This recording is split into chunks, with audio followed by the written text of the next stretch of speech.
ఈరోజు మనం చదువుకున్న వాక్య భాగాన్ని ఒకసారి చూడండి. యోహాను మొదటి పత్రిక 5వ అధ్యాయము, అందులోని 4-5 వచనాలు మరలా మీకు చదివి వినిపిస్తాను. దేవుని మూలముగా పుట్టిన వారందరూ లోకమును జయించుదురు. లోకమును జయించిన విజయము మన విశ్వాసమే. యేసు దేవుని కుమారుడని నమ్మువాడు తప్ప లోకమును జయించువాడు మరి ఎవడు? ప్రేమ కలిగిన తండ్రి యేసయ్య, మీకు వందనాలు ప్రభువా.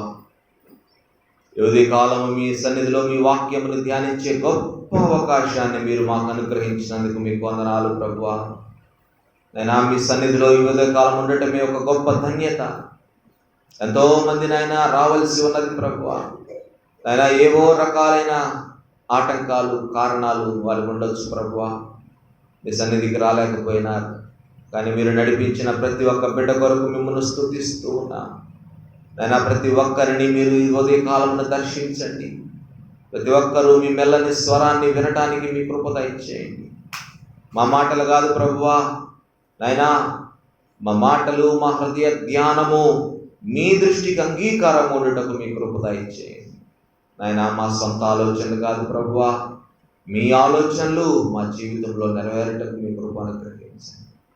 మా చిత్తము కాదు ప్రభువా, మీ చిత్తము మా జీవితంలో నెరవేరటకు మీ కృప దయచేయండి అయినా. ప్రతి ఒక్కరికి వినగల చెవి, సిద్ధ మనస్సు, గ్రహించగలిగిన హృదయమును దయచేయమని, మీ ఆధీనములో మమ్మల్ని ఉంచుకొని నడిపించమని, మీ కృపలో వర్ధిల్ల చేయమని యేసయ్య అతి పరిశుద్ధ నామములో విన్నపములు అడిగి మిక్కిలి వినయముగా సమర్పించుకొనుచున్నాము తండ్రి, ఆమేన్.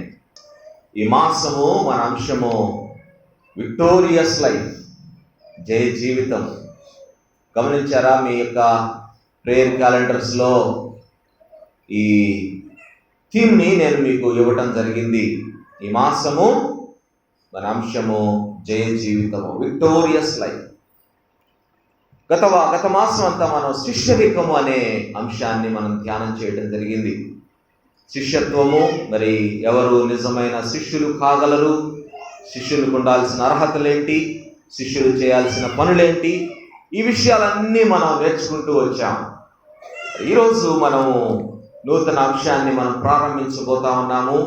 విక్టోరియస్ లైఫ్, జయ జీవితము అనే అంశాన్ని మనం ధ్యానం చేద్దాం. దేవుడు ఈ సృష్టిని చేయడంలో, మానవులను సృజించటంలో ఆయనకి ఉన్న ఉద్దేశం ఒకటే. బైబిల్ మనకి తేటగా సెలవిచ్చే విషయం ఏంటంటే, మ్యాన్ షుడ్ బి విక్టోరియస్. మనిషి జయ జీవితము జీవించాలని దేవుని యొక్క గొప్ప సంకల్పము, దేవుని ప్రణాళిక, దేవుని ఏర్పాటు. ఆ ఏర్పాటు ప్రకారమే దేవుడు మానవుని సృజించినాడు. దేవుడు వారికి ఇచ్చిన మొట్టమొదటి ఆజ్ఞ, వారిని ఆశీర్వదిస్తూ దేవుడు వారికి ఇచ్చిన మొట్టమొదటి ఆజ్ఞ ఒకసారి గమనించండి. ఆదికాండము 1వ అధ్యాయము 28వ వచనము. ఆదికాండం 1వ అధ్యాయం 28వ వచనము. దేవుడు వారిని ఆశీర్వదించెను. ఎట్లనగా, మీరు ఫలించి అభివృద్ధి పొంది విస్తరించి, ఇంకా భూమిని నిండించి దానిని లోపరుచుకొనుడి. సముద్రపు చేపలను, ఆకాశ పక్షులను, భూమి మీద ప్రాకు ప్రతి జీవిని ఏలుడి అని దేవుడు వారితో చెప్పెను. ఈ మానవుడు జయ జీవితము జీవించాలి అనే ఆలోచన ఈ వచనములో 2 మాటల ద్వారా మనకు అర్థమవుతా ఉంది. ఏంటి ఆ మాటలు? ఏంటి 2 మాటలు మనకు తెలియజేస్తా ఉన్నాయి? ఈ మనిషి అనేవాడు జయ జీవితము జీవించాలి అనే విషయం మనకు తేటగా అర్థమవుతా ఉంది. ఏంటి ఆ మాటలు చెప్పండి? ఏంటి? కరెక్ట్గా చూడండి, జాగ్రత్తగా వాక్యాన్ని జాగ్రత్తగా చూడండి. Man must be victorious, he must live a victorious life. దానికి మరి ఆధారముగా 2 మాటలు ఉన్నాయి ఇక్కడ. చెప్పండి, పెద్దగా చెప్పండి. లోపరచుకొనుడి. నెక్స్ట్ ఏలుడి. ఏలుడి రెండు మాటలు, ప్రధానమైన మాటలు మనకు కనపడుతున్నాయి. లోపరుచుకొనుడి. నీ ఎదుటివాడు నీకు లొంగిపోవటం అంటే అర్థం ఏమిటి? నువ్వు జయం పొందావు కాబట్టి ఎదుటివాడు లొంగిపోతాడు నీకు. లోపరుచుకొనుడి అంటే లోకమంతా నీకు లొంగిపోవటం అంటే నీవు జయించాలి అని అర్థం. You have to be victorious. You have to be victorious. అన్నిటినీ నీవు జయించాలనేది దేవుని యొక్క గొప్ప సంకల్పము. ఓడిపోయిన వాడు ఏలగలడా? రెండవ మాట ఏలుడి. ఏలుడి అంటే ఓడిపోయిన వాడు ఎట్ట వెళ్తాడు? ఓడిపోయిన వాడు బానిస బ్రతుకు బ్రతకాల్సిందే కదా. వాడి పాదాల దగ్గర, గెలిచిన వాడి పాదాల దగ్గర బ్రతకాల్సిందే. It's impossible. ఓడిపోయిన వాడు ఏలటం అనేది ఉండదు. కాబట్టి మనం నేర్చుకోవాల్సిన విషయం, మానవుడు ఈ సృష్టిలో ఉన్న ఒక జీవి చేతిలో ఓడిపోయిన జీవితము జీవించాడు. అవునా?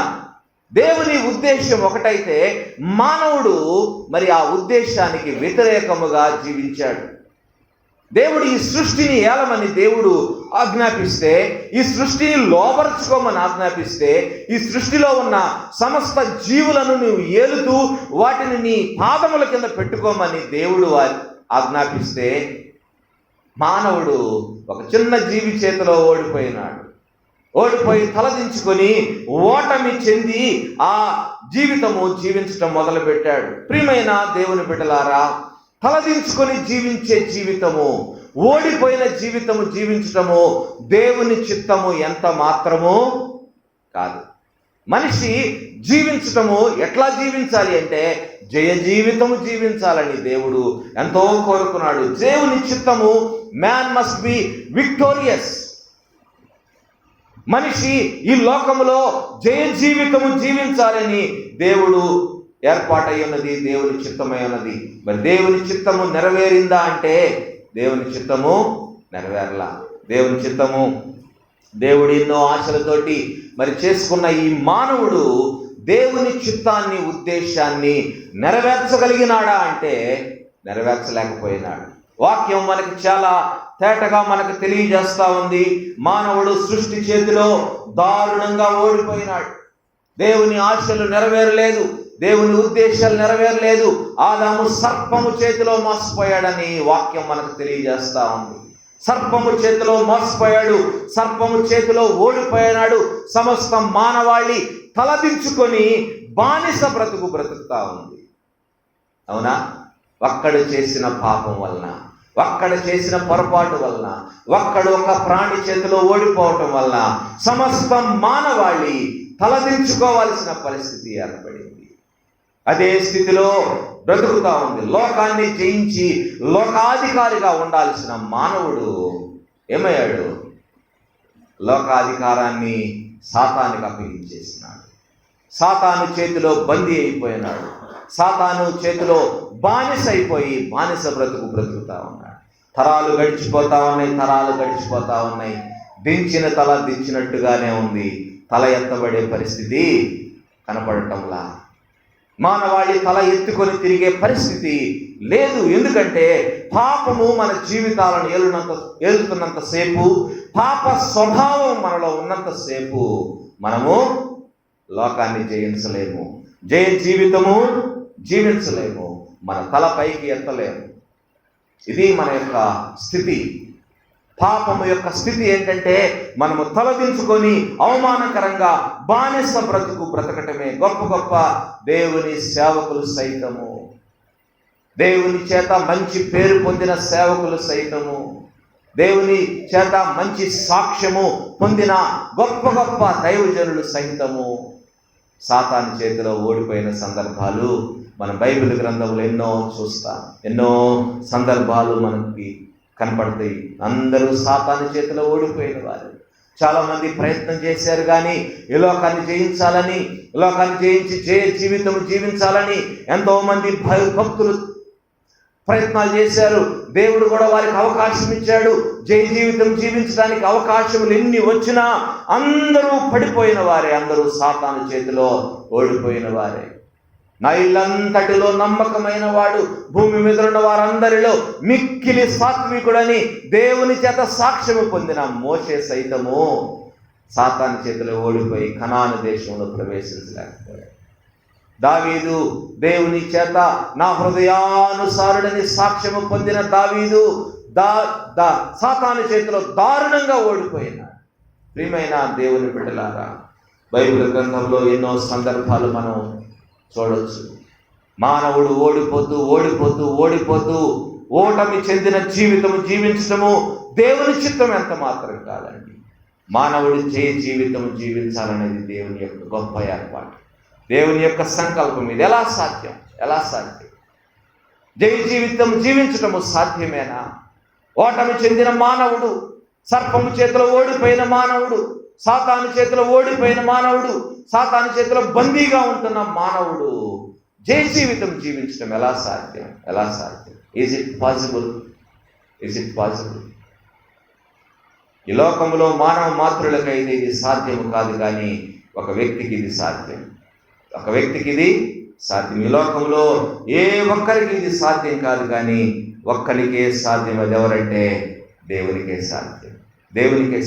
పాపమును జయించాలంటే ఎవరు కావాలా? పాపము లేనివాడు కావాలి. లోకంలో ఉన్న ప్రతి ఒక్కరూ పాపము చేసిన వారే కదా.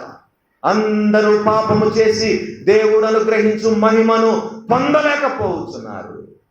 అందరూ పాపం చేసిన వాళ్ళే. నీతిమంతుడు లేడు, ఒక్కడునూ లేడు అంటాడు. మరి ఎవరికి సాధ్యం ఇదంటే దేవునికి మాత్రమే సాధ్యం. లోకాన్ని జయించాలంటే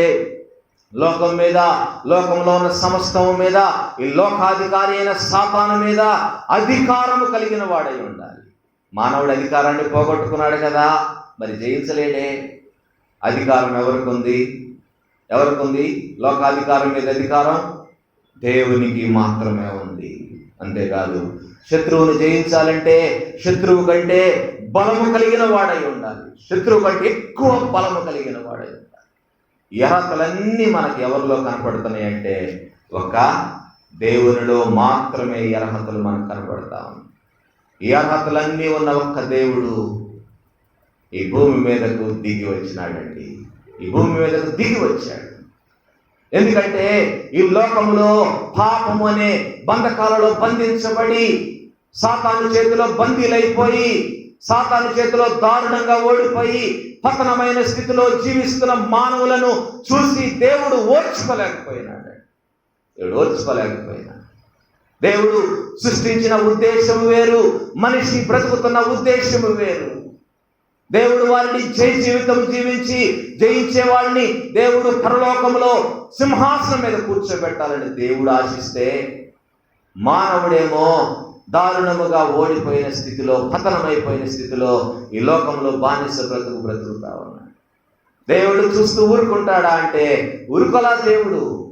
దేవుని ఏర్పాటు ప్రకారము దేవుడి భూమి మీదకు దిగి వచ్చాడు. ఎందుకు ఆయన దిగి వచ్చాడంటే ఈ లోకమును, ఈ సాతానును, పాపమును జయించటానికి వచ్చాడు. జయించాడా అంటే బైబిల్ గ్రంథం క్రొత్త నిబంధన అంతా మనకు తెలియజేస్తా ఉంది. ఆయన జయించారు. ఆయన స్వయముగా చెప్పిన మాట ఏంటో తెలుసా? నేను లోకమును జయించి ఉన్నాను. I conquered the world. నేను లోకమును జయించి ఉన్నాను. లోకం అంటే లోకములో ఉన్న సమస్తాన్ని ఆయన జయించగలిగినాడు. లోకాధికారిని ఆయన జయించగలిగినాడు. లోకములో ఉన్న ప్రతి విధమైన మరి ఈ లోకములో లోక సంబంధమైన ప్రతి వ్యసనాన్ని ఆయన జయించగలిగినాడు. శరీర సంబంధమైన కోరికలను ఆయన జయించగలిగినాడు. ఈ లోకంలో ఉండే దురలవాట్లను ఆయన జయించగలిగినాడు. ఎన్నో శోధనలు ఆయన జయించగలిగినాడు. లోకంలో ఉన్న సమస్తము మీద అధికారము పొందగలిగినాడు. బైబిల్ గ్రంథం మనకు తేటగా తెలియజేస్తా ఉంది. పాపం వల్ల వచ్చే జీతము మరణము. మరణపు ముళ్ళు విరిచివేయబడిందండి. యేసయ్య అంటారు, కొరింథీ మొదటి పత్రిక 15వ అధ్యాయము 55, 56 వచనాల్లో పౌలు భక్తులు ఈ మాటలు రాస్తున్నాడు. కొరింథీ మొదటి పత్రిక 15వ అధ్యాయం 55, 56 వచనాలలో, ఓ మరణమా నీ విజయం ఎక్కడా? ఓ మరణమా నీ ముల్లెక్కడా? మరణపు ముళ్ళు పాపము, పాపమునకున్న బలము ధర్మశాస్త్రమే. ప్రియమైన దేవుని బిడ్డలారా, యేసయ్య పాపమును జయించినాడండి. పాపమును జయించినాడు, మరణమును జయించినాడు. మరణపు ముళ్ళు విరిచివేయబడింది. మరణపు ముళ్ళు విరిచివేయబడింది. ధర్మశాస్త్రము ఏ పని అయితే చేయలేకపోయిందో ఆ పనిని దేవుడు చేసి చూపించినాడు. పోయిన వారం నేను మీకు చెప్పాడు, ధర్మశాస్త్రం ఏం చేయలేకపోయింది? పాపమును, పాప స్వభావాన్ని ఈ మానవ జాతి నుంచి తీసివేయలేకపోయింది. ధర్మశాస్త్రము ఎంతవరకు అంటే మనిషిని కొంతవరకు పవిత్రంగా ఉంచడానికి మాత్రమే పనికొచ్చింది. 10 ఆజ్ఞలు మనిషిని కొంతవరకు పవిత్రంగా ఉంచడానికి పనికొచ్చినాయి. కానీ మనిషిలో ఉన్న పాప స్వభావాన్ని తీసివేయడానికి ధర్మశాస్త్రం పనికి రాలేదు. ఆ పనిని ఎవరు చేశారు? ప్రభువు అయిన యేసుక్రీస్తు చేసినాడు. దేవుడు తానే ఈ భూమి మీదకి దిగివచ్చి ధర్మశాస్త్రము చేయలేని గొప్ప కార్యాన్ని చేసినాడు. మనిషిలో ఉన్న పాప స్వభావాన్ని ఆయన తీసివేయగలిగినాడు. మనిషిని నీతిమంతుడిగా తీర్చగలిగినాడు. మనిషిని పవిత్రునిగా, పరిశుద్ధునిగా చేయగలిగినాడు. ఇవన్నీ ఎందుకొరకు ఆయన చేశాడంటే సమస్త మానవాళిని ఈ పాప బంధకాల నుంచి విముక్తి చేసి ఈ లోకాన్ని, ఈ మనిషి అనే వారు, మానవ జాతి ఈ లోకములో ఏం చేయాలి? సాతాను మీద విజయం, ఈ లోకములో ఉన్న శక్తులన్నిటి మీద విజయము, ఈ లోకములో ఉన్న ప్రతి ఒక్కదానిపైన విజయము, ప్రతి వ్యసనము పైన విజయము, ప్రతి దురలవాటు పైన విజయము, ప్రతి శోధన పైన విజయము. ఇటువంటి విజయముతో కొనసాగుతూ జయ జీవితము జీవించాలని దేవుడు ఏర్పాటు చేసినారు. ఏర్పాటు అందరి వరకు చేయబడింది. కానీ అందరూ జయ జీవితం జీవించగలరా? Is it possible? అందరూ జయ జీవితం జీవించగలరా? దేవుడైతే ఏర్పాట్లు చేశాడు. పాప స్వభావాన్ని తీసివేసినాడు. పాప స్వభావాన్ని తీసివేసి వారందరూ జయ జీవితం జీవించడానికి దేవుడు కొత్త ఏర్పాట్లు చేసినాడు. మరి అందరూ జీవించగలరా అంటే వాక్యం ఏం చెప్తుందో చూద్దాము. కండిషన్ ఒకటి ఉంది, జీవించగలరు అనే వాక్యం చెప్తా ఉంది. ఎవరు జీవించగలరో ఈరోజు మనం చూద్దాం. యోహాను మొదటి పత్రిక 5వ అధ్యాయము 4వ వచనములో ఏమంటున్నాడు? ఎవరు జీవితం జీవించగలరంట? దేవుని మూలముగా పుట్టిన వారందరూ లోకమును జయించుదు. ఎవరు? దేవుని మూలముగా పుట్టిన వారందరూ లోకమును జయించుదురు.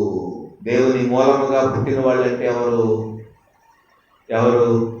వాక్యమే దానికి సమాధానం చెప్తా ఉంది. బైబిల్ గ్రంథంలో మనకి ఎక్కడ ఏ ప్రశ్న ఉన్నా ప్రతి ప్రశ్నకు వాక్యమే సమాధానం ఇస్తుంది. ఇంకెక్కడ లేదండి ఈ విధానం.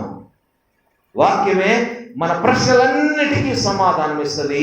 వాక్యంలో ఉన్న ప్రశ్నలకు కూడా వాక్యమే సమాధానం ఇస్తుంది. ఏంటి ఈ వాక్యానికి సమాధానం?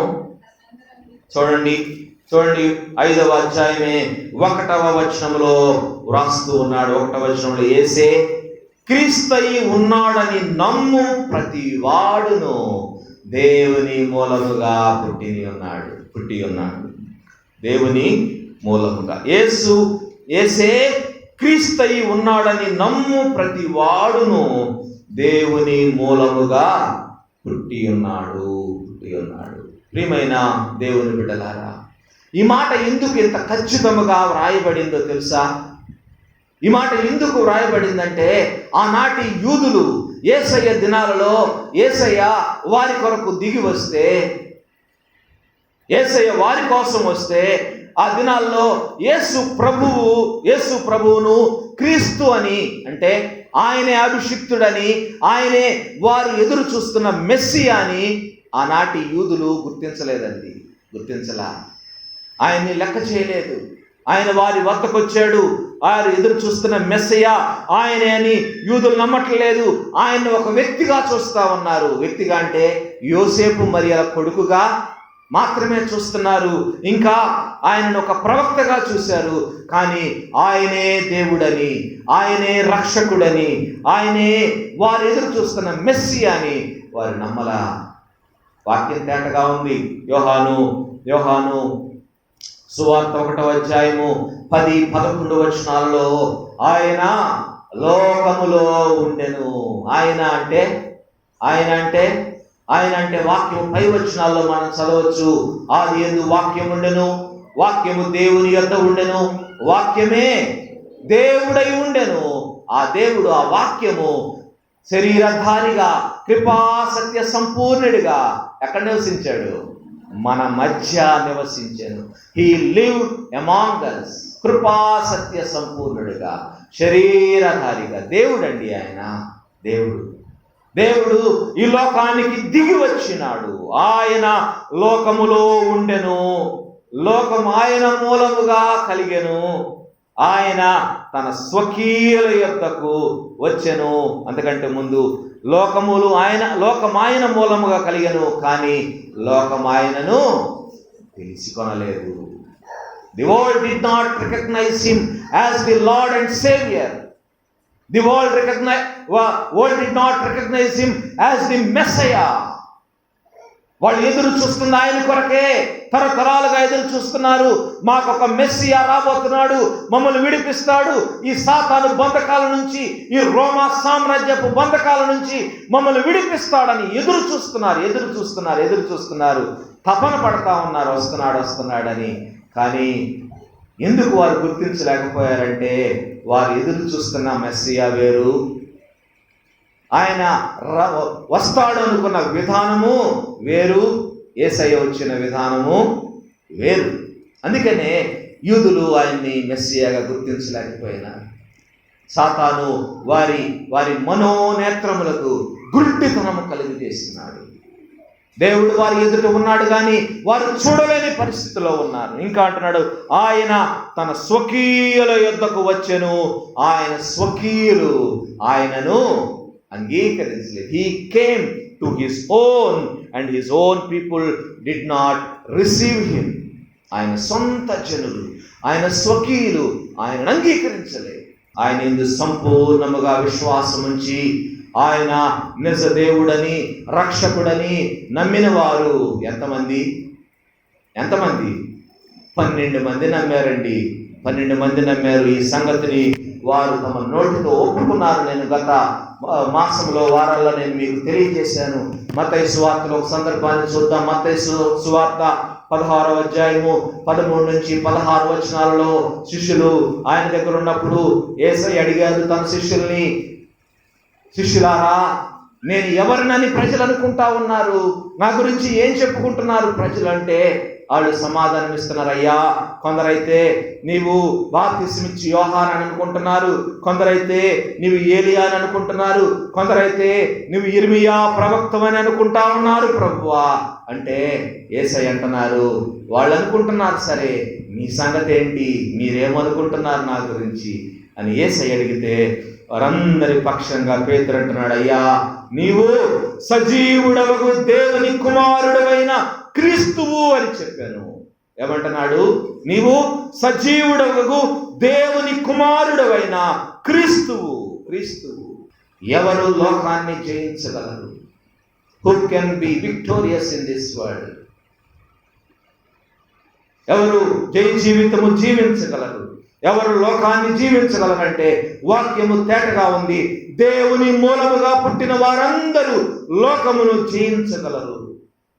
దేవుని మూలంగా పుట్టిన వారంటే యేసు క్రీస్తై ఉన్నాడని నమ్ము ప్రతివాడు. ఈ శిష్యులు నమ్మారా? మరి నమ్మారు. ఈ శిష్యులందరూ నమ్మారు. దీన్ని బట్టి ప్రభువు యొక్క శిష్యులు ఎవరి మూలంగా పుట్టినట్టు? దేవుని మూలముగా పుట్టినవారు. ఎందుకంటే యేసు ప్రభు అని తమ నోటితో ఒప్పుకున్నారు, ఆయన దేవుడని, రక్షకుడని తమ నోటితో ఒప్పుకొని ఆయన విశ్వాసం ఉంచినారు. కాబట్టి వారు దేవుని మూలముగా పుట్టినవారు. దేవుని మూలంగా పుట్టినవారు. నీవు నేను ఈ లోకంలో పుట్టడానికి ఎవరు మూలం చెప్పండి? ఎవరు మూలం?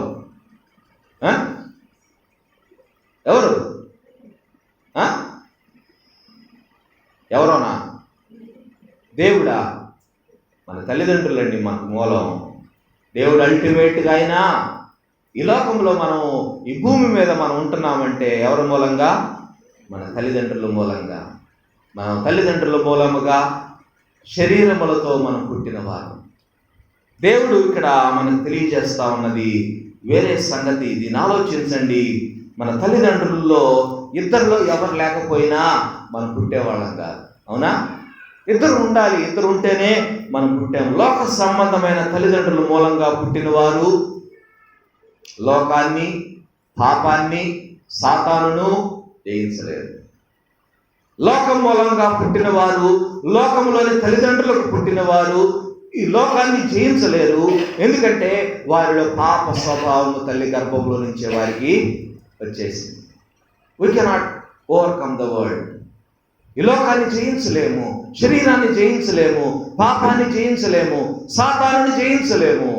కానీ దేవుని వాక్యము తెలియజేస్తా ఉంది, దేవుని మూలముగా పుట్టిన వారు లోకాన్ని జయించగలరు. దేవుని మూలముగా పుట్టిన వారు మాత్రమే. దేవుని మూలముగా పుట్టడం అంటే యేసయ్యనందు విశ్వాసం ఉంచి ఆయనను ప్రభువుగా స్వీకరించడమే దేవుని మూలంగా పుట్టడం అంటే. దీన్ని న్యూ బర్త్ అంటారు. న్యూ బర్త్, నూతన జన్మ అంటారు. మనందరికీ ఎవరైతే ప్రభువునందు విశ్వాసం ఉంచుతారో వారందరూ నూతన సృష్టి. పౌలు భక్తుడు రాస్తాడు, ఎవడైనను క్రీస్తునందు ఉన్న ఎడల వాడు నూతన సృష్టి, పాతవి గతించెను సమస్తము క్రొత్తవాయెను. పాతవి గతించినంటే పాత జీవితం పోయింది, పాప జీవితం పోయింది, పాప స్వభావం పోయింది. నూతన స్వభావము, నూతన జీవితము, నూతన జీవము అది వచ్చింది. కాబట్టి నూతన సృష్టి అంటున్నాడు. Bible is very very clear about this issue. చూడండి, యోహాను సువార్త 1వ అధ్యాయము 12వ వచనం 13వ వచనంలో దేవుని మూలముగా పుట్టడం అంటే ఏంటో క్లియర్గా వ్రాయబడింది. చూడండి, యోహాను 1వ అధ్యాయము 12, 13 వచనాలు గమనించండి. తనను ఎందరు అంగీకరించిరో వారికందరికీ, అనగా తన నామమునందు విశ్వాసముంచిన వారికి దేవుని పిల్లలగుటకు ఆయన అధికారము అనుగ్రహించెను. అధికారము. We are all given an authority to become the children of God. దేవుని పిల్లలగుటకు అధికారం అనుగ్రహించును. వారు దేవుని వలన పుట్టిన వారే కానీ రక్తము వలనైనను, శరీర ఇచ్ఛల వలనైనను, మానుషేచ్ఛల వలనైనను పుట్టినవారు కాదు. పుట్టినవారు కాదు. ఎవరైతే ప్రభువు నందు విశ్వాసం ఉంచుతారో, ఆయనను ప్రభువుగా రక్షకునిగా అంగీకరిస్తారో వారందరూ ఏమవుతారంట? దేవుని పిల్లలు అయిపోతారు. దేవుని పిల్లలు అవటం అంటే దేవుని మూలముగా పుట్టడం. అంతేనా? అంతేనా? లాజిక్ అర్థమవుతుందా మీకు? దేవుని పిల్లలు అవుతారంటే ఆటోమేటిక్గా వారు దేవుని మూలముగా పుట్టినవారైపోయినారు. దేవుని నమ్మి ఆయన విశ్వాసం ఉంచిన వారు ఆయన పిల్లలు. ఆయన మూలముగా పుట్టిన వారైతే ఆయనను నమ్మని వారి సంగతి ఏంటో చూద్దాం. నమ్మని వారి సంగతి కూడా తెలుసుకోవాలి కదా. ఆయన విశ్వాసం ఉంచిన వారు ఆయన పిల్లలు అవుతున్నారు. విశ్వాసం ఉంచిన వారు ఏమవుతున్నారు?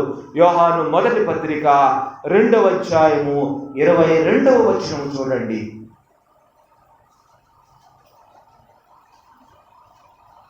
యోహాను 1వ పత్రిక 2వ అధ్యాయము 22వ వచనం. యేసు క్రీస్తు కాడు అని చెప్పువాడు తప్ప ఎవరు అబద్ధికుడు? తండ్రిని కుమారుని ఒప్పుకొనని వీడే క్రీస్తు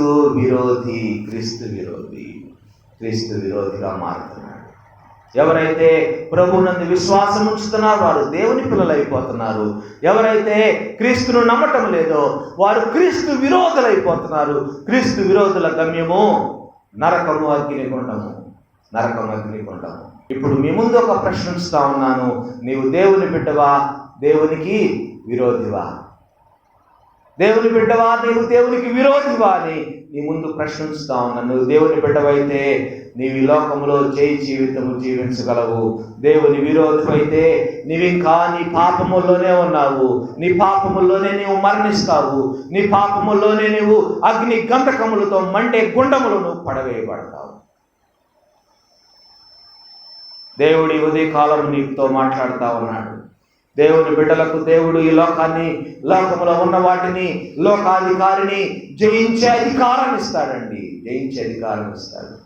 నీవు క్రీస్తు విరోధి అయితే లోకాన్ని జయించడం కాదు కదా, నీవు నరకములో అగ్నిగుండములో పడవేయబడతావు. రోమాపత్రిక 16వ అధ్యాయము 20వ వచనం ఒకసారి గమనించండి.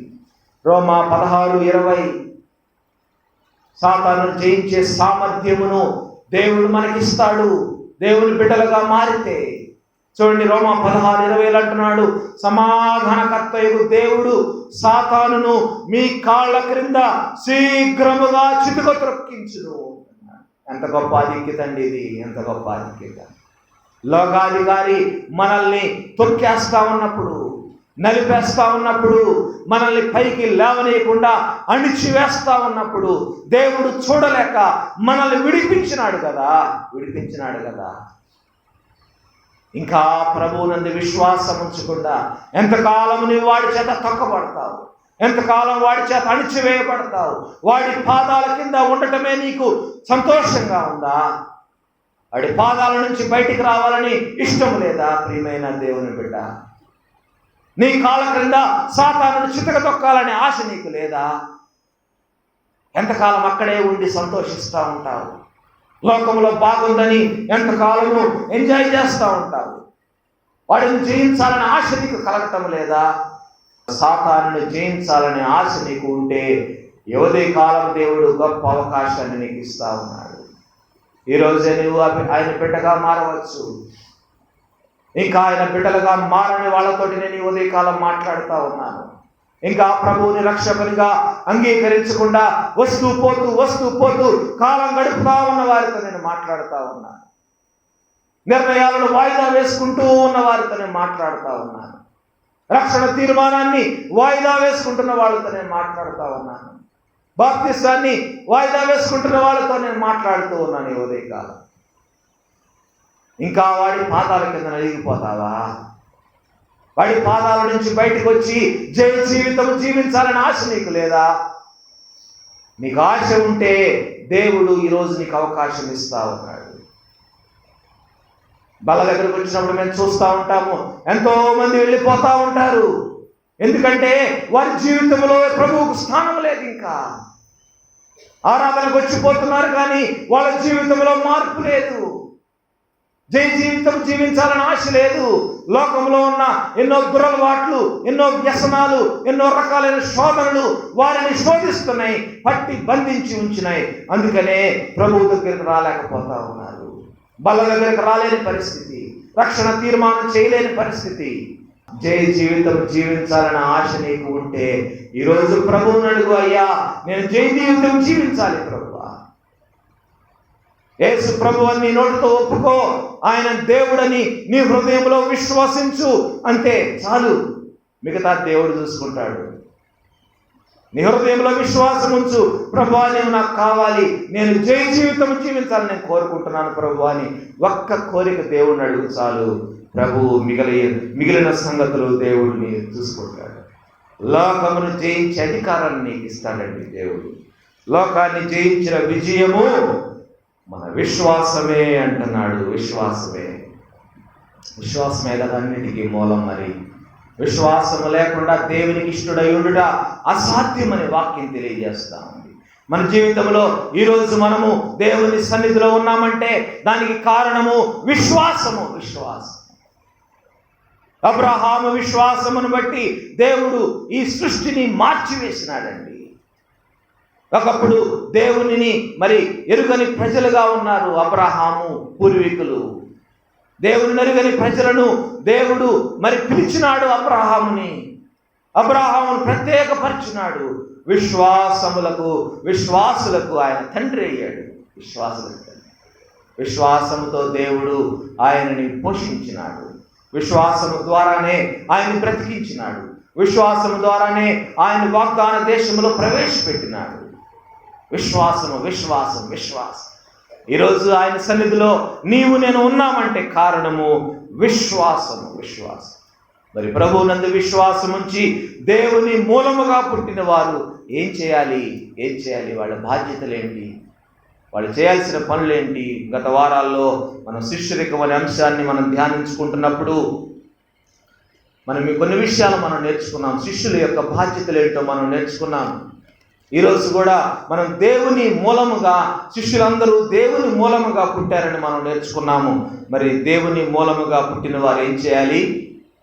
ఆజ్ఞలు పాటించాలంట. చూడండి 3వ వచనంలో రాశారు.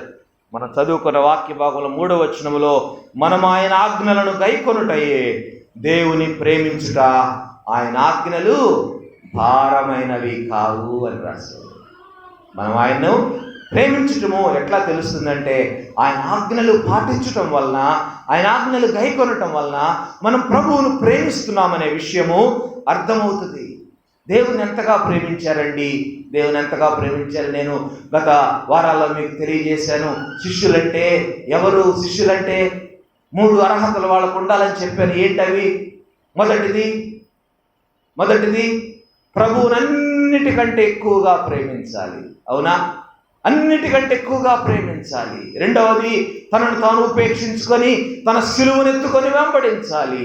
మూడవది, తన కలిగిన సమస్తాన్ని విడిచిపెట్టారండి శిష్యులు. దేవుని అన్నిటికంటే ఎక్కువగా ప్రేమించారండి. తమ కుటుంబం కంటే ఎక్కువగా ప్రేమించారండి. తమకున్న సమస్తాన్ని విడిచిపెట్టారండి. వాళ్ళు ప్రేమించారు. దేవుణ్ణి ప్రేమించటం అంటే దేవుని ఆజ్ఞలు గైకొనుట అని మనం నేర్చుకుంటున్నాము. ఏంటి దేవుడు మనకిచ్చిన ఆజ్ఞలు? వాక్యం అంటా ఉంది, ఆయన ఆజ్ఞలు భారమైనవి కావు. ఏంటి ఆయన ఆజ్ఞలు? 3 ఆజ్ఞలు. దేవుని ప్రేమించండి, నీ పొరుగు వారిని ప్రేమించండి, మూడవది ఆత్మలు సంపాదించండి. 3 ఆజ్ఞలండి. ప్రతి క్రైస్తవ విశ్వాసికి, ప్రతి శిష్యునికి, ప్రతి దేవుని మూలముగా పుట్టిన ప్రతి ఒక్కరికి దేవుడిస్తున్న ఆజ్ఞలు 3.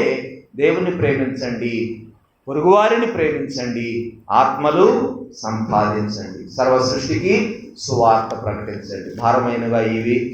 భారమైనవా? కష్టమైనవా? చాలా ఇబ్బందితో కూడుకున్నవా? సమస్యలతో కూడుకున్నవా? భారము అనుకునే వాళ్ళకి భారమైనవే. కానీ శిష్యులు వాటిని భారంగా తలచలేదండి. శిష్యులు వాటిని భారం అనుకోలేదు.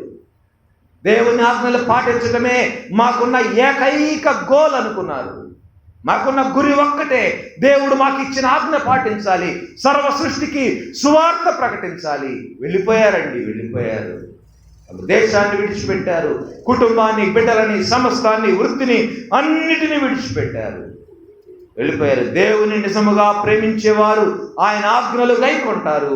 దేవుని ప్రేమించు వారికి ఆయన ఆజ్ఞలు గైకొనటం పెద్ద భారమని అనిపించదు. దేవుని ప్రేమ ముందు అన్ని దిగదుడిపోయాడు. దేవుని ప్రేమను నిజముగా కలిగిన వారు, దేవుని నిజముగా ప్రేమించేవారు మరి దేవుని ఆజ్ఞలు గైకొనటం భారముగా అనుకోరు. ఎందుకంటే వాక్యం మనకి క్లియర్గా తెలియజేస్తా ఉంది. రోమాపత్రిక 5వ అధ్యాయము 5వ వచనములో 2వ భాగాన్ని గమనించండి. రోమాపత్రిక 5వ అధ్యాయము 5వ వచనములో 2వ భాగంలో, మనకు అనుగ్రహింపబడిన పరిశుద్ధాత్మ ద్వారా దేవుని ప్రేమ మన హృదయములలో కుమ్మరింపబడి ఉన్నది. మన హృదయములలో దేవుని ప్రేమ కుమ్మరింపబడి ఉన్నది. మన హృదయాల్లో కుమ్మరించబడిన దేవుని ప్రేమ మనల్ని మౌనంగా ఉండనీయదండి. మౌనంగా ఉండనీయదు. ఒక చోట కూర్చొనియదు, ఒక చోట నుంచొనియదు. తపన, ఆత్మలు సంపాదించాలనే తపన. దేవుని ప్రేమ క్రీస్తు శిష్యులను మౌనముగా ఉండనీయలేదండి. దేవుని ప్రేమ పౌలు భక్తుడిని మౌనముగా ఉండనీయలేదు. వేల మైళ్ళు వాళ్ళని నడిపించింది, వాళ్ళని పంపించింది, తోసుకుంటూ వెళ్ళిపోయింది దేవుని ప్రేమ వాళ్ళని. పౌలు భక్తులు సందర్భంలో అంటాడు, దేవుని ప్రేమ మమ్మును బలవంతం చేసి వారిని నెట్టుకొని వెళ్ళిపోయింది. అనేక దేశాలలో వారి చేత సువార్త ప్రకటింపజేసింది దేవుని ప్రేమ. అనేక ఆత్మలు రక్షించడానికి, అనేక సంఘాలను స్థాపించడానికి వారిని పురికొల్పింది దేవుని ప్రేమ. ఈరోజు దేవుడు మన పట్ల చూపిన ప్రేమను జ్ఞాపకం చేసుకునే రోజు. ప్రభు బల్ల వద్దకు మనం రాబోతా ఉన్నాం. యేసయ్య అంటారు, నన్ను జ్ఞాపకం చేసుకున్నట్టుకై దీనిని చేయుడి. ఏం జ్ఞాపకం చేసుకోవాలి? ఆయన జ్ఞాపకం చేసుకుంటే సరిపోద్దా? ప్రభు అంటే సరిపోద్దా? బల దగ్గరికి వచ్చినప్పుడు ప్రభువా ప్రభువా అని జ్ఞాపకం చేసుకొని బలలో పాలు పొందితే సరిపోద్దా? ఏం జ్ఞాపకం చేసుకోవాలి? ఆయన్ని జ్ఞాపకం చేసుకోవటం అంటే ఆయన జీవితాన్ని జ్ఞాపకం చేసుకోవాలి, దేవుని ప్రేమను మనం జ్ఞాపకం చేసుకోవాలి, ఆయన చేసిన త్యాగాన్ని మనం జ్ఞాపకం చేసుకోవాలి, నీ స్వస్థత కొరకు ఆయన పొందిన దెబ్బలను జ్ఞాపకం చేసుకోవాలి, నీ పాపాలను కడిగి వేయడానికి ఆయన చిందించిన రక్తాన్ని జ్ఞాపకం చేసుకోవాలి, ఆయన మనకిచ్చిన ఆజ్ఞలను జ్ఞాపకం చేసుకోవాలి. ఈ బలను సమీపించకుండా వెళ్ళిపోతున్న వారిని మనం జ్ఞాపకం చేసుకోవాలి, మన కుటుంబంలో ఇంకా రక్షింపబడని వాళ్ళని మనం జ్ఞాపకం చేసుకోవాలి, మన చుట్టుపక్కల నశించిపోతున్న ఆత్మలను మనం జ్ఞాపకం చేసుకోవాలి. ఏం జ్ఞాపకం చేసుకోవాలి? నన్ను జ్ఞాపకం చేసుకో అంటే ప్రభువుని జ్ఞాపకం చేసుకొని వచ్చి బలలో పాలు పంపులు పొందటం కాదండి. దాని లోపల ఎన్నో విషయాలు ఉన్నాయి. నన్ను జ్ఞాపకం చేసుకున్నట్టుకై దీనిని చేయుడి. తర్వాత అంటాడు, మీరు ఈ రొట్టెలు తిని ద్రాక్షరసము త్రాగునప్పుడల్లా ఏం చేయాలి? రాకడ పర్యంతము నన్ను గూర్చి మీరు ప్రచురం చేయాలి. You have to preach the good news about me till I come. ఆయన తిరిగి మరలా రెండవ రాకడలో వచ్చినంత వరకు ఆయన సువార్తను మనం ప్రకటించాలా. ప్రియమైన దేవుని బిడ్డలారా, దేవుని ఆజ్ఞలు గైకొనటం అంటే దేవుని ప్రేమించటం. నువ్వు దేవుని ప్రేమిస్తున్నావా? నీవు దేవుని ప్రేమిస్తే నీవు దేవుని ఆజ్ఞలు గైకొనాలి. దేవుని ప్రేమించేవారు ఈ లోకాన్ని జీవించగలుగుతారు, జయ జీవితం ఈ లోకంలో జీవించగలుగుతారు. Are you living victorious life today? నువ్వు జయ జీవితం జీవించగలుగుతున్నావు? ఒకసారి ప్రశ్నించుకో. ఓటమి చెందుతూ బ్రతకటానికి దేవుడు నిన్ను నియమించలేదండి. ఈ లోకంలో సాతాను చేతిలో ఓడిపోవాలని దేవుడు నిన్ను ఏర్పాటు చేయలేదండి. దేవుడు నీవు జయ జీవితం జీవించాలి, సాతానుని పాదాల కింద పెట్టుకోవాలని దేవుడు ఏర్పాటు చేస్తున్నాడు. పెట్టగలుగుతున్నావా వాడిని నీ కాళ్ళ కింద? వాడిని నెత్తినెక్కి తొక్కుతున్నాడా? ఒక్కసారి ఆలోచించుకో. నేను ప్రభువుని నమ్మాను, దేవుని సన్నిధికి వెళ్తున్నాను, ఎన్నో సంవత్సరాలుగా బాప్తిస్మం తీసుకొని బలలో పాలు పంపులు పొందుతున్నాను, అయినా నేను జీవితం జీవించలేకపోతున్నాను. ఏదో లోపం ఉండాలి మన జీవితంలో. మన ఆధ్యాత్మిక జీవితంలో ఏదో కొరత ఉంది. ఎక్కడో మనం ఓడిపోతున్నాం, ఎక్కడో మనం పడిపోతున్నాం, ఎక్కడో మనలో లోపం ఉంది. ఆ లోపాన్ని ఈరోజు సరి చేసుకోవాలి. జయ జీవితం. Why I'm not victorious? దేవుడు నాకు అధికారం ఇచ్చాడు కదా, దేవుడు జయ జీవితం జీవించడానికి నన్ను ఏర్పాటు చేసుకున్నాడు కదా, మరి వై నేను ఎందుకు జయ జీవితం జీవించలేకపోతున్నాను? ఒకసారి ప్రశ్నించుకో నీ హృదయాన్ని. ఒకసారి ప్రశ్నించుకో. లోపం ఎక్కడుందో తెలుసుకో. ఆజ్ఞలు పాటించడంలో లోపం ఉందేమో సరి చేసుకో. ఇంకా దేవుని మూలముగా నువ్వు ఇంకా పుట్టి ఉండకపోతే, ప్రభువుని కానీ సొంత రక్షకునిగా ప్రభువుగా అంగీకరించకపోతే, యువదే కాలం దేవుడు నీకు అవకాశం ఇస్తూ ఉన్నాడు. God wants you to be victorious in this world. ఈ లోకంలో నీవు జయ జీవితమును జీవించాలని దేవుడు కోరుకుంటున్నాడు. ఈరోజు ఇంకా నీవు దేవుని బిడ్డగా మారకపోతే ఈరోజే మారు. దేవుడిని గొప్ప అవకాశం ఇస్తున్నాడు. దేవుని అడుగు, ప్రభువా నేను జయ జీవితం జీవించాలి ప్రభువా, నేను ఈ లోకంలో సాతాను చేత తొక్కబడకూడదు ప్రభువా, వాడిని నేను తొక్కేయాలి, వాడిని అణిచేయాలి, నా పాదాల కింద వాడిని పెట్టుకోవాలి ప్రభువా, నాకు ఆ శక్తినివ్వండి అని నువ్వు అడుగు. దేవుని అడుగు, ప్రభువా నీ బిడ్డగా నేను ఉంటాను ప్రభువా అని దేవుని అడుగు. దేవుడు నీకు సహాయం చేస్తాడు. ఆయన బిడ్డగా నిన్ను స్వీకరిస్తాడు. నిన్ను ఈ లోకంలో సాతానుని జయించే గొప్ప వ్యక్తిగా నిన్ను మారుస్తాడు. జయ జీవితము నీ సొంతం అవుతుంది. కళ్ళవంచండి, ప్రార్థన చేసుకుందాం. దేవుడు గొప్ప అవకాశాన్ని ఉదయకాలం నీకు ఇస్తా ఉన్నాడు. ప్రియమైన దేవుని బిడ్డ, ఎంతకాలము ఓటమి పాలైన జీవితము నీవు జీవిస్తావు?